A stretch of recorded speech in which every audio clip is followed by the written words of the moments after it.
Uma alegria estar mais uma vez com os irmãos. No último dia que estivemos aqui foi um dia extraordinário, feliz. Quem não veio e ouviu pelas mídias, provavelmente ficou com vontade de ter participado. Foi extraordinário mesmo. Até o meu tombo na água foi uma coisa assim muito interessante, sabe? Alguns irmãos até filmaram, assim, né? Teve gente que queria uma verba aí para tirar o tombo da filmagem, né? Mas assim, irmãos, é isso. O povo de Deus é assim. O povo de Deus, ele é assim, feliz. Os irmãos estão notando como a igreja está feliz, como está se tornando cada dia mais igreja no seu contexto de igreja, irmãos orando por irmãos, Deus acrescentando. Quando você quiser ver o que está acontecendo, você vai lá para Atos 2, no final, e vocês vão ver. Então, irmãos, sabe o que é que isso mostra para nós? Esta igreja tem uma caminhada longa ainda. Nós temos que perseverar na doutrina dos apóstolos e buscar a singeleza, a simplicidade. Houve certa hora, e eu percebi isso de maneira muito clara, que a igreja se preocupou muito com filosofias, com teologias e com pensamentos. Isso não é o Evangelho de Cristo, irmãos. O Evangelho de Cristo é muito contrário. Cristo não veio para os sábios, ele veio para os simples. Ele trabalhou sempre na simplicidade. Ele não colocou formas matemáticas, elaborantes, geométricas. Ele colocou a ovelha, a figueira, e ele usou essas metáforas para nos ensinar, porque todos poderíamos compreender. Paulo chega a dizer, lá em Coríntios 2:9, que se os sábios desse mundo, no 7 ele fala, tivessem entendido o Evangelho de Cristo, não tinham matado ele. Por quê? Porque muitas vezes, e nós vamos ver hoje, muitas vezes as pessoas querem no seu intelecto, na sua maneira de ver as coisas, eles querem que a fé e a obra do Cristo seja realizado conforme aquilo que ele entende, ou que aprendeu, ou que estudou. Mas a obra nunca será nossa, irmãos. Nós só temos que lutar com toda a força, segurar, se preciso for, pelo pescoço desse homem interior que muitas vezes luta contra todo o que é a simplicidade e a pureza de Deus na nossa vida. E está sempre querendo ser o que não é, fazer o que não convém. E isso é um grande mal, não digo nosso, da igreja de Garopaba, eu digo mal do ser humano. E o ser humano sempre gosta de palco, de pedestal, de altivez. E Cristo, quando estava após a grande multiplicação dos peixes, ele foi atravessar o mar, e aí ele, vendo que o pessoal estava correndo atrás para aclamá-lo, e ele pegou e disse, nossa, longe de mim isso. E ele caiu fora, ele disse, não, a glória desse mundo eu não quero saber de glória desse mundo. O que ele queria é ser glorificado pelo Pai. Ah, meus irmãos amados, falo para vocês com tanto carinho que vocês não fazem nem ideia. Ah, como tem gente nesse mundo querendo ser aclamado. Aclamado como pastor, aclamado como igreja, aclamado como irmão da igreja, aclamado como pessoa íntegra, digna, capaz. Nunca busque essa glória, mas sempre lute, meu irmão, para ser glorificado pelo Pai. Quando Deus olhar para você, é o grande alento da nossa vida. Paulo, escrevendo aos Romanos, capítulo 16, ele traz uma relação de vários irmãos cooperantes na obra de Deus, na sua vida. Mas quando ele chega num nome, me inquieta, Apeles. O nome Apeles era um cidadão que a Bíblia todo seu texto e contexto jamais toca nesse nome. Só fala uma vez. Apeles. Pois o irmão pode, em casa, ler Romanos 16 e olhe lá, quando Paulo diz, saúda aos irmãos da igreja, e ele cita vários nomes, e ele diz assim, e ao irmão Apeles.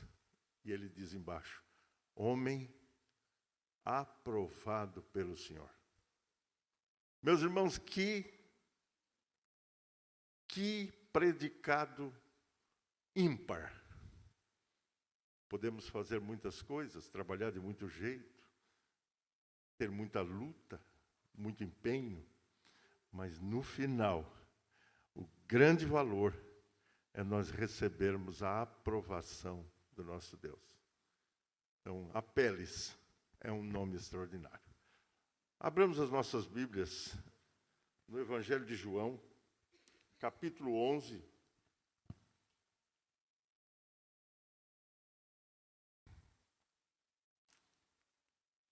Onde nós leremos o verso de número 21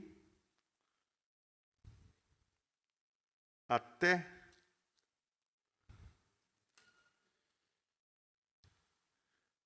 o 27.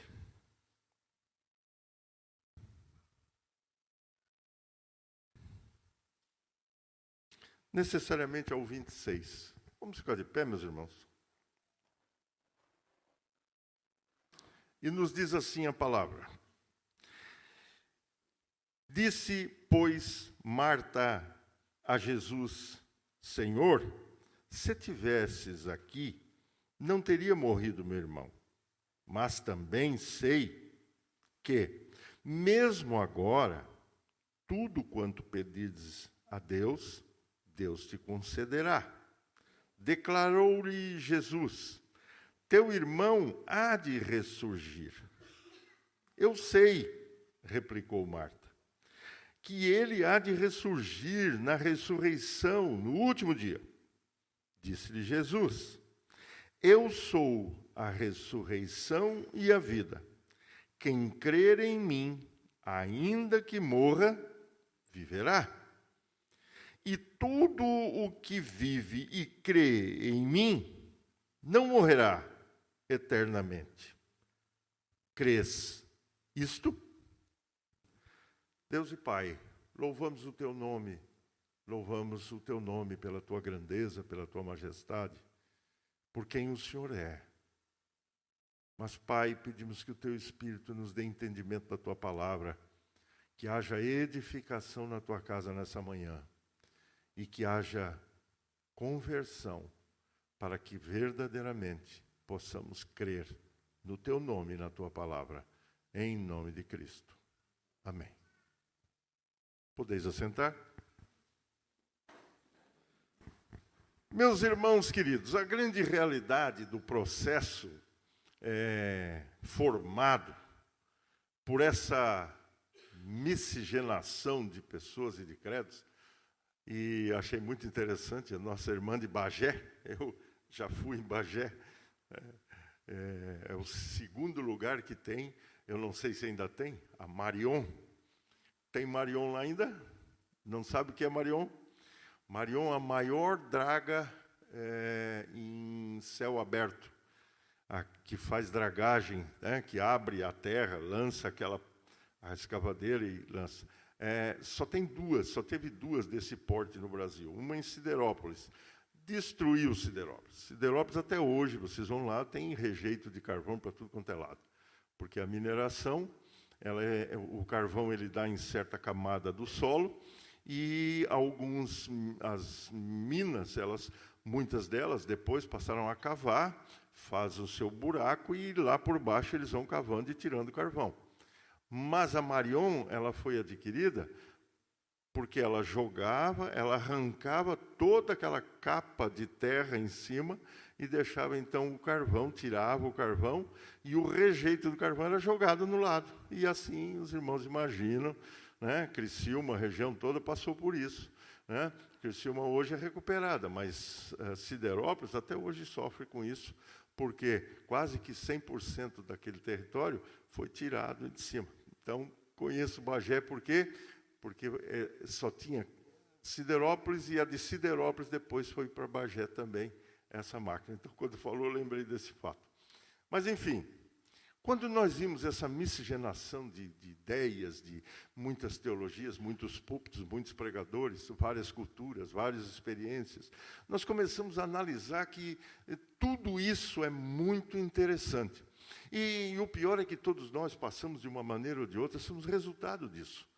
Pastores que nos pregaram, pessoas, nossos pais, muitos de nós trazem dentro do seu eixo familiar e no seu escopo de credos e também de ideias, de formação de pensamento, ele traz coisas violentamente agregadas a sentimentos familiares, culturas familiares, credos familiares. Né? É normal e comum, por exemplo, que quem vem de uma área mais nativa brasileira, indígena ou qualquer coisa assim, também africana, tenha viés dentro da sua família, experiência, conhecimento de coisas afros, culturas afros, dentro da brasileira também, dentro das questões de tribos, de sistemas, de culturas, de maneiras de tratar doença, enfermidade, patologias. Então, todos nós, na realidade, irmãos, somos frutos disso.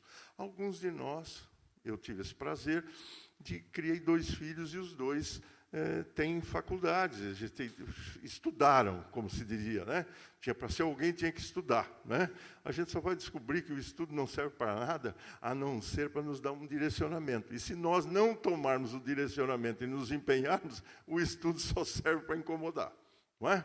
Agora, quando a gente, pelo estudo, usa como escada e começa a subir os degraus do entendimento, da capacitação, e começa a galgar degraus, a gente então usa aquele estudo e ele começa a nos trazer retorno do que aprendemos. Porém, nós temos que entender que, de uma maneira ou de outra, todos nós somos influenciados por coisas que nós, de uma maneira ou de outra, vivemos até aqui. Não era diferente no tempo de Jesus. Muito pelo contrário. Talvez numa linha muito mais atênue e restrito, mas era muito mais enfático e menos opcional.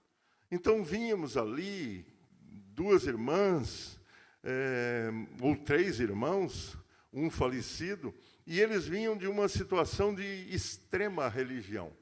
Eles tinham uma conduta muito própria, tanto que Jesus, poucos casos a Bíblia cita que Jesus amou tanto pessoas, como do moço rico e desses 3 irmãos. E quando Jesus foi chamado, ele então estava a algumas horas de distância, e ele foi chamado para lá, e ele já tinha estado há pouco tempo atrás naquela casa, e lá foi ungido os seus pés, e lá uma das irmãs só queria saber de ficar na cozinha, trabalhando, arrumando a casa, ajeitando, fazendo comida. A outra só queria ficar aos pés de Jesus, conversando com ele, ouvindo dele e tudo. E exatamente essa irmã, vai recepcionar Jesus. E quando ela vai recepcionar Jesus, ela vai com todo o seu conhecimento, toda a sua religião e toda a sua fé, raciocinalmente falando, estabelecida de maneira muito clara. Ela reconhecia Jesus Cristo como o Filho de Deus. Ela via que em Jesus Cristo estava disponível toda a necessidade do ser humano. Ela tinha convicção que Jesus Cristo tinha uma intimidade extraordinária com o Pai, a tal ponto dela citar as Escrituras e dizer assim: eu sei que se tu pedir alguma coisa ao Pai, Ele vai te conceder. E ela chega ao ponto de dizer: eu sei que se o Senhor estivesse aqui, o meu irmão não tinha partido. Que, aliás, ele nem enfermo estaria. É interessante, irmãos, como nós nos assemelhamos muitas vezes a esse caso. Como muitas vezes a igreja se assemelha a esse caso. Como pastores conseguem ter afinidade a essa situação. Muitas vezes nós sabemos que a igreja é o lugar, nós sabemos que Jesus é o caminho, nós sabemos que Ele é o Senhor, nós sabemos e temos na nossa mente clara que não há um outro Deus, não há um outro que possa nos suprir as necessidades. E nós sabemos que se Jesus atender o nosso pedido, tudo será feito, porque Ele é aquele que Deus levantou para fazer tudo aquilo de necessário para a nossa vida. Mas Jesus chama essa senhora para um outro tipo de situação. Essa senhora tinha todo o conhecimento. Eu poderia, irmãos, ficar aqui horas e horas falando sobre teologia, sobre questões de credo, sobre a história da igreja, sobre a cultura do evangelho. E essa senhora também poderia fazer exatamente isso. Mas o que Jesus Cristo estava procurando com ela era uma intimidade. Ele estava querendo chegar em um lugar que não é simplesmente aonde eu guardo o que eu aprendi por cultura, por história, por experiência, mas é onde eu coloco o maior sentimento e aonde foi lido no início, aonde guardo todo o tesouro da minha vida. E Jesus Cristo estava procurando que ela não só soubesse, mas que ela tivesse isso no seu coração. É importante dizer, por isso que ele fala com uma maneira assim sutil, depois de falar tudo, ele diz assim: crês nisso? E aí eu me reporto à igreja nos dias de hoje, não a nossa, mas todas, seja de qual nome, qual denominação. Parece que o povo reconhece a fé, reconhece a palavra, reconhece a igreja, mas não consegue viver de tal maneira que o seu coração tenha um comprometimento tão grande em que a obra passa a ser o principal da sua vida. O que Jesus estava dizendo para ela é que não adianta eu saber quem é Jesus, não adianta nada eu conhecer a palavra, mas eu preciso ter Ele no coração, porque se eu tenho Ele no coração, a minha vida fica intrínseca e tudo se envolve nisso. Por isso, onde está o teu coração? Ali. Ou onde está o teu tesouro? Ali está o teu coração. Por isso, o salmista diz: eu guardo a tua palavra no meu, para não, porque muitas vezes nós sabemos. Mas sabe o que acontece? Muitas vezes, a nossa teologia ela é racional. O nosso credo é racional. Eu, então, faço tudo deliberadamente dentro do meu raciocínio. Eu estipulo o tempo, eu estipulo o horário, eu estipulo o dia, eu estipulo maneiras, e sempre a minha mente administrando. Mas quando o meu coração está nele, quando está na intimidade, quando eu consigo, porque Paulo, ele escreve aos Romanos, e ele diz claramente: com a boca eu confesso, e com o que eu creio? Com o coração eu creio. Quando eu consigo crer em Deus, a minha vida toda se move em torno daquilo que eu creio. O meu compromisso fica tão grande, irmãos, que a minha agenda, que o meu tempo, que o meu horário, ele segue uma ordem, ele segue uma linha e ele segue uma diretriz. A diretriz do meu coração. E quem é que controla o meu coração? Jesus. Eu consigo confiar. Eu consigo, porque dentro do meu coração não tem uma outra valor, não tem nada que supere. Não tem filho, não tem esposa, não tem carreira, não tem denominação, não tem igreja, não tem dinheiro, não tem nada que me faça distrair de que Jesus Cristo é o Senhor do meu coração. E o meu coração está tão envolvido na obra dele, na glorificação dele e no louvor dele, que tudo que eu sou, tudo que eu tenho, tudo que eu faço, tem que ter um objetivo. Qual é?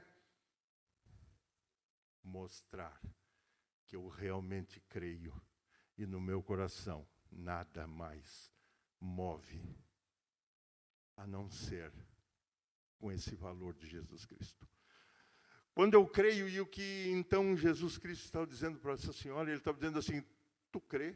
Porque se ela cresce nisso, ela estaria paz, ela estaria em descanso, ela saberia que Deus, Ele é completamente Deus em todas as situações, em todas as tristezas e angústias da vida. Hoje nós vimos pessoas correndo atrás de tantas coisas, muitas vezes crentes, irmãos, ele reconhece Deus, mas ele não consegue descansar em Deus, então ele está esperando então um laudo médico, ele está esperando um resultado jurídico, ele está esperando muitas vezes uma concordância em alguma situação da vida, mas ele não consegue descansar em Deus, e ele não entende o que acontece, e ele até às vezes acha estranho, pessoas que estão contrapondo a isso tudo. Sabe por quê? Porque muitas vezes as pessoas têm tido Deus na sua mente, mas não conseguem colocá-lo no coração. Então tem dificuldade de crer, tem dificuldade de se firmar, tem dificuldade de confiar nesse Jesus. Mas só pode confiar quando ele estiver no coração. Porque com a boca eu professo, mas com o coração eu creio. Crer em Deus é mostrar com a minha vida e com a minha atitude que eu realmente tenho Ele como Senhor da minha vida. Então eu não temo. Eu até posso me entristecer por circunstâncias da vida, mas o meu bálsamo, o meu alívio é o Senhor. Paulo escreve aos Coríntios, segundo aos Coríntios, ele escreve e diz assim, meus irmãos. Segundo aos Coríntios, capítulo 10, verso 3, 4 e 5, ele diz assim, ó, porque embora andando na carne, não militamos segundo a carne. Meus irmãos, parece que muitas vezes a igreja não entende que a vida de um crente ela tem que ser diferente da do mundo. O mundo acha desculpa para tudo. Muitas vezes o crente também acha desculpa para tudo. O mundo teme a tudo e acha que Deus hoje é um Deus diferente. Ele agiu no passado e hoje não. Ele confiava, ou do passado confiava, mas nós não. Parece que tudo hoje em dia tem que ser conforme a nosso entendimento, nosso raciocínio, mas muitas vezes e poucas vezes conforme aquilo que está no nosso coração, ou talvez no nosso coração estejam outros valores, outros sentimentos, outras diretrizes. Por isso, Paulo, ele trabalha esse texto, e é importante dizer para os irmãos que aqui ele estava sendo conflitado, porque ele também, e os judeus estavam questionando ele, porque Paulo, como sendo o orientador, estava vivendo conforme o mesmo rito e jeito dos incrédulos. Então Paulo pega e diz assim, porque as armas da nossa milícia não são carnais, e sim poderosas em Deus, para destruir. E aí nós pensamos, né?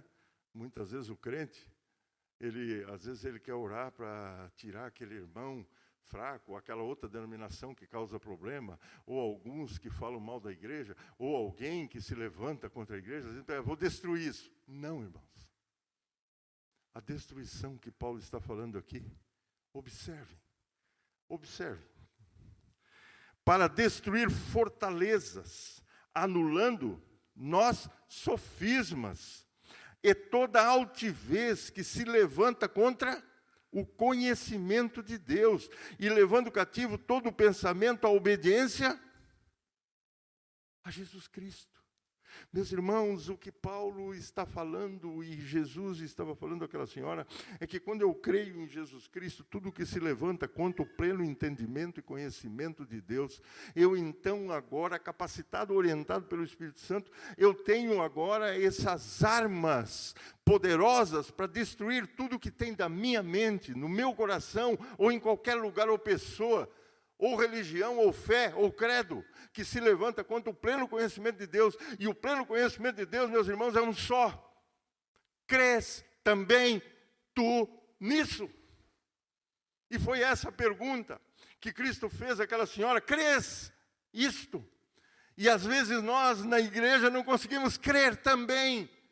E Deus então trata nós hoje como tratou aquela senhora. E talvez você nessa manhã veio para o culto e precisa também responder: crês isto?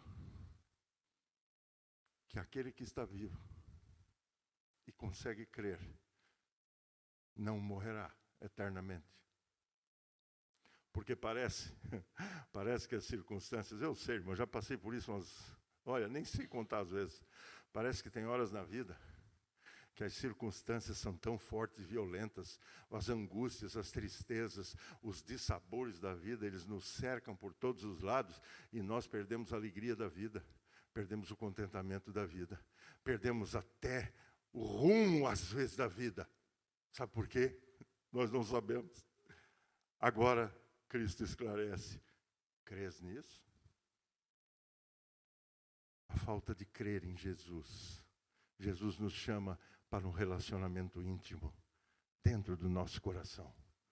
E nós, assumindo esse compromisso, nós temos a capacidade espiritual de destruir tudo na nossa mente que se levanta contra o Deus Todo-Poderoso, que Ele age dentro de nós, tirando de nós todo medo, toda angústia e todo sofrimento. Mas nós, às vezes, corremos atrás de caminhos, de culturas, de aprendizados e de ensinamentos. Mas, na realidade, tudo isso se levanta contra o pleno conhecimento da intimidade de Jesus Cristo dentro do coração. Ouvimos pastores, ouvimos líderes, ouvimos denominações, ouvimos irmãos e muitas vezes não conseguimos ouvir o único que foi elencado como o guia da nossa vida. Eis que vos mandarei um outro Consolador. Ele vos guiará em toda a verdade. Muitas vezes por credos, costumes, culturas, sentimentos e experiências, nós faltamos crer somente. João 14:1 ele diz: credes em Deus, credes também em mim. Não se turbe o vosso coração. Mas por que a igreja de hoje anda tão conturbada no seu eixo? Por que a igreja de hoje tem tanta dificuldade de ser feliz diante de Deus? Dentro da sua simplicidade, as simples ou as melhores, não sei, mas dentro da sua simplicidade, do seu eixo, encontrar a essência do cristianismo no próprio Cristo. Mas muitas vezes busca a essência do cristianismo em culturas, em ensinamentos, em filosofias, em teologias. Mas não consegue encontrar a simplicidade do Evangelho no próprio Cristo.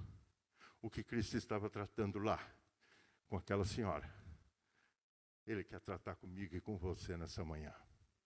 Você crê? Se você crê, dentro do teu coração flui um rio que o mundo não conhece, que o mundo não entende. As circunstâncias que nos envolvem podem estar nos sufocando, mas quando nós conseguimos crer isto, as coisas acontecem diferente no nosso coração. Parece que tudo vai dar errado, parece que nada contribui, parece que tudo vai cair na nossa cabeça, mas dentro do meu coração eu creio no Senhor dos senhores e eu sei que se Ele é comigo, Paulo escreveu aos Romanos capítulo 8, Ele que não poupou nem antes o entregou por nós, como juntamente com Ele não nos dará o restante de todas as coisas, porque se Deus é por nós, quem será contra nós? Quem ousaria atentar contra aquele que Deus habita dentro de si? Você tem essa convicção nessa manhã, meu irmão? Você conseguiria fechar os olhos e conversar com alguém que está dentro do teu coração? Porque João 14, 21 e 22, ele diz: aquele que tem os meus mandamentos e os guarda, é o que me ama, será amado pelo meu Pai, eu também o amarei, viremos para ele, faremos nele morada, e a esse eu me manifestarei. Talvez você tenha dificuldade de ter esse diálogo com Cristo. Sabe por quê, meu irmão? Porque talvez você está no intelecto, na cultura, no entendimento, mas não no coração. Porque Jesus Cristo não falou que viria morar no cérebro, no raciocínio, mas ele disse que viria morar nele. E a ele se manifestaria. Ah, meus irmãos. Quando Jesus está, quando está a filosofia, quando está a teologia, e quando está as normas criadas pelo homem, a cultura, o próprio estudo do Deus, nós queremos as coisas conforme o estudo aponta de um homem e de uma mulher que estudaram e delinearam. Então, Newton diz que tudo que sobe, nós, pela matemática, 1 mais 1 é 2. Nós entendemos que a física, 2 corpos não podem ocupar o mesmo lugar no espaço. Mas nós temos um Jesus que mora dentro de nós. Mas nós temos um matemático que errou porque com 2 pães e 3 peixes. Nós temos um Jesus que andou sobre a água, que voa, que anda nas nuvens e que vai nos levar. E nós encontraremos com ele nas nuvens. Porque aquele que nós cremos, ele não segue o pensamento humano, mas ele quer estar no meu e no teu coração. Eu quero que você, antes de tomar a ceia, você reflita isso. Porque talvez você, de alguma maneira, pode concordar com o pastor e pode não concordar. E também isso é raciocínio. Mas eu quero que você saia desse culto de hoje crendo em Jesus. E ponto final. Que você possa responder como ela. Crês isto? Porque se você crê, mesmo que você passe por toda dificuldade, você viverá eternamente. E as circunstâncias da vida podem ser terríveis, mas você sabe que não sabe como, e nem da onde, e nem de que jeito, mas você sabe que a mão do Senhor vai vir a teu socorro. Por quê? Porque tu consegue crer.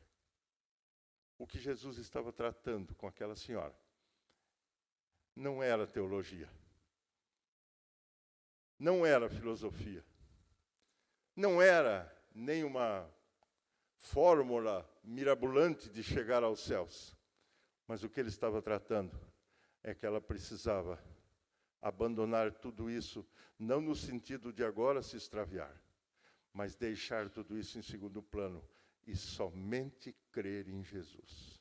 Porque o guia, ele não quer ser guiado, ele é o guia. Falei com o nosso irmão dirigente, há muitos pregadores que vêm pregar e fazem pregações maravilhosas. Eu já vi muitas, irmãos, muitas pregações. 62 anos em igreja, eu já ouvi muita mensagem de grande porte, mensagens assim extraordinárias. E eu não os critico, muito pelo contrário. Sou apaixonado por mensagem. Mas eu quero que vocês entendam uma coisa. Não é o mensageiro e não é o seu contexto de conhecimento, mas é o Jesus que, através da mensagem, chega ao teu coração. E se o Espírito Santo não colocar no teu coração, tu jamais conseguirá crer. Você tem que levar em consideração que você tem que fechar seus olhos e você tem que conversar. E o Espírito Santo, naquilo que ele saiba que você pensa e que está em desacordo com o Evangelho do próprio Cristo, você então vai se colocar diante dele e o Espírito Santo vai chegar diante do Pai. E a Bíblia chega ao ponto de dizer que ele fala com o Pai com gemidos inexprimíveis. Eu só imagino isso. Eu só imagino ele dizendo assim: Senhor, Deus, Deus, o Célio, ele está com tão boa intenção, mas ele não entende. Ajuda o Célio, Senhor. É teu servo. O Espírito Santo fala com o Pai e intercede por nós. Mas para isso, o nosso coração tem que ter um Senhor, um compromisso e uma autoridade. E esse Senhor, essa autoridade e esse compromisso envolve uma coisa: crer em Jesus. Vivemos um tempo que as agendas das igrejas têm que estar sendo trabalhadas, porque o status quo pessoal e o convívio pessoal, ele é completamente autoritário sobre a agenda da minha fé. E eu, então, tenho que escolher o dia, a hora, porque eu tenho tanto compromisso, que o meu compromisso com o Senhor da minha fé, às vezes ele fica na oração matinal ou noturna, ou antes da refeição.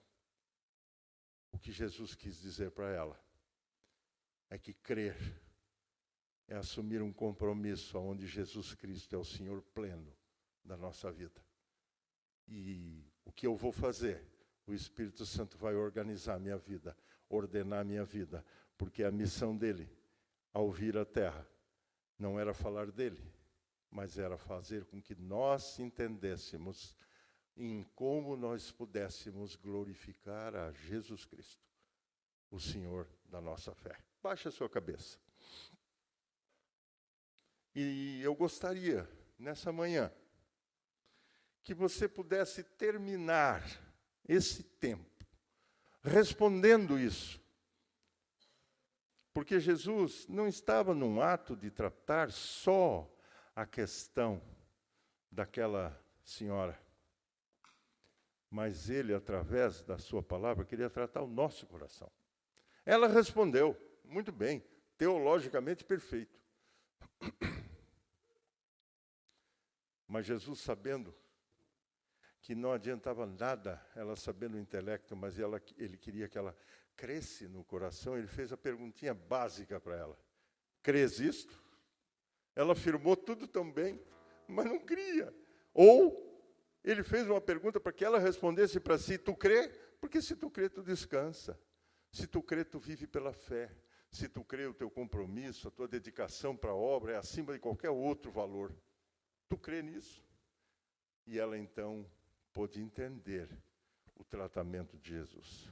Pois bem, passou-se 2000 e poucos anos. E hoje eu quero perguntar para você. Crês isto? Consegues, meu irmão e minha irmã, assumir um compromisso com Cristo, onde Ele é o que controla o teu coração, que controla a tua vida? E tu não consegue mais viver de outra maneira? Tu não consegue mais viver com outro sentimento? De tê-lo como Senhor, como alvo, como objetivo, como recurso, como sustento da tua vida? Da tua vida emocional? Da tua vida financeira?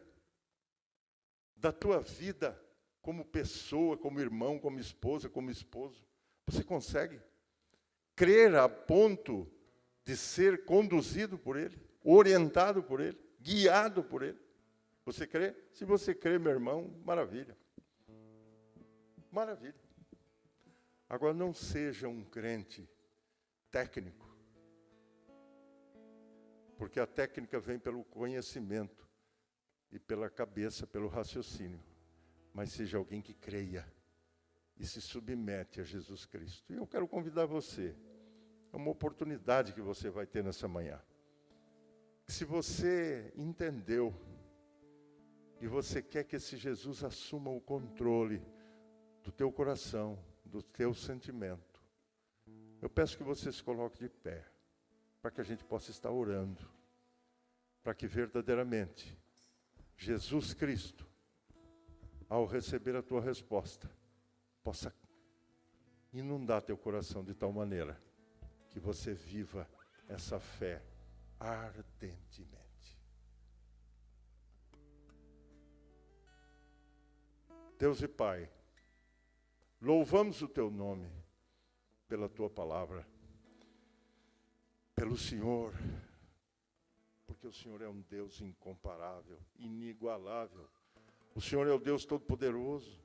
O Senhor era, o Senhor é e o Senhor sempre será. O Senhor é o motivo da nossa existência. O Senhor é a nossa existência. Senhor, pedimos cada dia mais que o Teu Espírito nos conscientize de que sem o Senhor não somos nada. E nada tem valor se o Senhor não for o Senhor, seja do casamento, seja da profissão, seja do estudo, seja de tudo, Senhor. Se o Senhor não for o Senhor, e eu com um compromisso maior de colocar o Senhor sempre em primeiro lugar, Pai, pedimos que o Teu Espírito nos dê essa consciência. E eu, ó Pai, agora o Senhor ouviu e viu tudo que foi falado da Tua palavra. E como o Teu Espírito, ó Pai, trabalhou no coração de meus irmãos e muitas pessoas se colocaram de pé, Senhor.